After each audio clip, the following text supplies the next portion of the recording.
Welcome to This Explainer.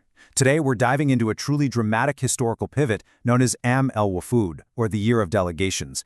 I want you to imagine a movement that spends over 2 decades facing intense mockery, brutal persecution, and outright exile. For 21 long years, the call goes outward, step by painful step.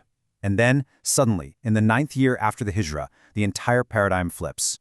Arabia stops waiting to be approached, instead they come rushing in. This was the year the Arabian Peninsula overwhelmingly submitted to Islam, and the streets of Medina were suddenly flooded with unfamiliar faces, tribal leaders, and delegates arriving from literally every corner of the map. So, here's our roadmap. We'll kick things off by examining this massive paradigm shift. Look at 3 defining encounters, uncover the Prophet's leadership blueprint, explore the paradox of victory, and finally, distill all of this into practical lessons for today. All right, part 1, the paradigm shift. Moving from going out to coming in. You know, for years, the Prophet Muhammad, peace and blessings be upon him, had been driven from Mecca with absolutely nothing. He'd been pelted with stones and Taif. He had buried his closest companions. But now, he was receiving the formal submission of the entire Arabian Peninsula. And this wasn't just some random overnight accident. It was a profound psychological domino effect. It started from those early, desperate years of survival at Badr and Uhud, shifted into the brilliant diplomacy of the Treaty of Hudaybiyah, and finally culminated in the ultimate turning point, the conquest of Mecca. You see, the Quraysh were the custodians of the Kaaba. They were the absolute aristocracy of Arabia. Once they fell, the other tribes made a very pragmatic calculation. Basically, if the mighty Quraysh couldn't stand against this movement, who on earth could? Add to that the Muslim victories at Hunayn and the voluntary submission of Taif, and Islam's momentum became practically undeniable. The traditional bases of power had decisively and permanently shifted to Medina. 21. That's 21 grueling years. The Prophet spent 21 years actively going out to the people, facing constant, heartbreaking rejection, before they finally started coming to him in droves. This number is the silent engine behind the Year of Delegations. It really represents the unbelievable patience and the unseen foundation of this entire movement. Moving right along to Section 2, 3 defining encounters: the sincere, the skeptical, and the opportunistic. When these massive delegations started arriving in Medina, they definitely didn't all come with the same intentions. Take the Banu Tamim, for instance. They were incredibly proud of their poetry and their oratory skills, to the point where they literally challenged the Muslims to a poetry contest. Just imagine trying to win a complex diplomatic negotiation with a rap battle. But the Prophet didn't dismiss this. He actually engaged them on their own cultural terms, having his companions match and even exceed their poetic excellence. Satisfied with what they heard, the Banu Tamim accepted Islam. Then you have the Christian delegation of Najran.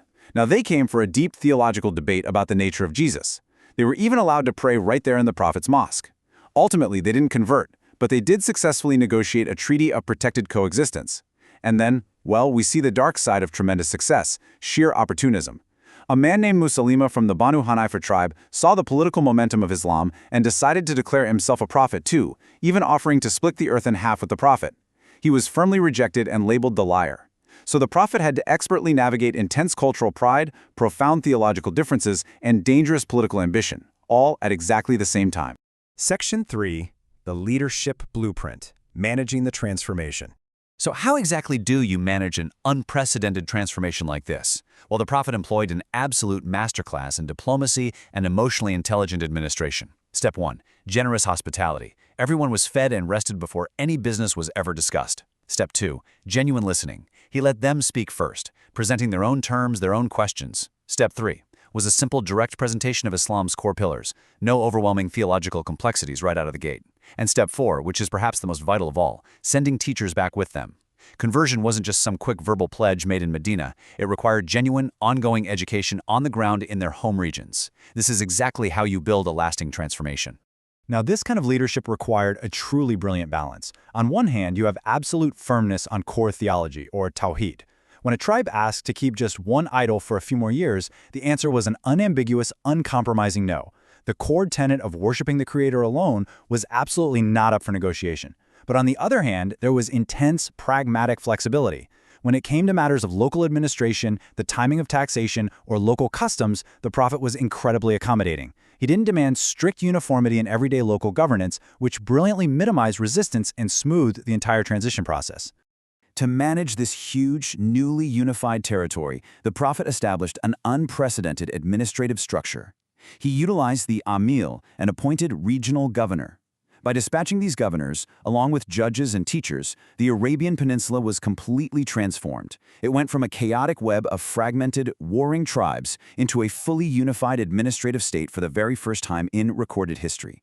I mean, this was a monumental political achievement that walked hand in hand with the spiritual one.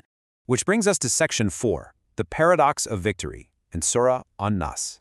After all this overwhelming success, after completely unifying Arabia, the historical narrative takes a deeply emotional and spiritual turn. We encounter what I call a profound paradox of victory through the revelation of Surah An-Nas.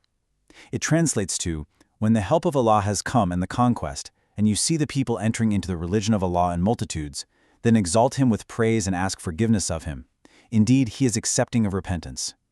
Notice what is completely missing here. At the moment of absolute, unquestionable triumph, when the multitudes are finally arriving, there's no command for a victory parade. There's no command for a massive celebration. Instead, it brilliantly instructs the Prophet to respond with deep humility, to glorify the Creator, and to ask for forgiveness. The scholars tell us that when Umar ibn al-Khattab heard this surah, he actually wept. He instantly understood the profound underlying implication, the ultimate success of the mission, the help, the conquest, the sheer multitudes pouring in. It meant that the Prophet's earthly work was essentially complete. And if his work was complete, it meant his time with them was drawing to a close. At the absolute height of earthly achievement, the focus was shifted entirely to the eternal. And finally, Section 5, Lessons for Today, Applying the Year of Delegations. So, what does this all mean for us? Of the deeply practical truths we can extract from this massive historical shift, a few stand out immediately. First, consistency over decades heavily beats dramatic overnight acts. The year of delegations wasn't sudden. It was the ultimate harvest of 21 years of incredibly patient sowing. Furthermore, we see that success demands greater humility. The higher you climb and the more you achieve, the more you must bow your head. And it reminds us beautifully that unity under a single banner of faith does not require the absolute erasure of local culture or some kind of strict administrative uniformity. True leadership balances unshakable foundational faith with profound practical wisdom. You know, the apparent slowness of truth's progress isn't evidence of its weakness. It's just the necessary unfolding of something built to last. We all have our own waiting periods, don't we? Our own intense struggles that sometimes seem to produce no fruit at all. So as you wrap up this explainer, I want to leave you with a question. What is your 21-year wait preparing you for? The year of delegations is the ultimate historical promise that your patient waiting and your steadfast striving is absolutely never wasted.